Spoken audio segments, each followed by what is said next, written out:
Para naman sa Kat din, di ba? Catherine Bernardo at Alden Richards, dahil nga grabe talaga ang kanilang ginawang pelikula at success nga ito, next by teleserye na o kanya-kanya muna sila. Actually, si Katin may solo na film. Yung di ba? Elena 1944 daw ay ilalahok to sa Metro Manila Film Festival 2025. According kay Tita Long, ha, Pang-best kung hindi actress magbabagong dyan. isip Diba? ng Star Cinema. Ito naman si Alden ay may nababalitaan tayong gagawa daw ng series kasama si Julia Barreto.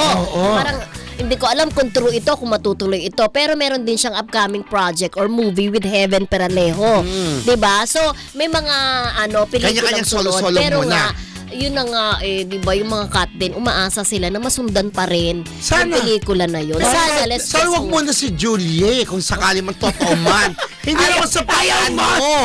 Pero dapat muna, ituloy-tuloy nila yung edit ng cut din. Siguro yung, Although gusto ko naman si yung Julia. last quarter ng 2025, no? Dapat magka-project Oo, sila. cut din muna, correct. ituloy-tuloy after ng movie. Cut din series. O di, pagpahingayin muna, di ba? Pero dapat sila muna unahin na bigyan. Yeah.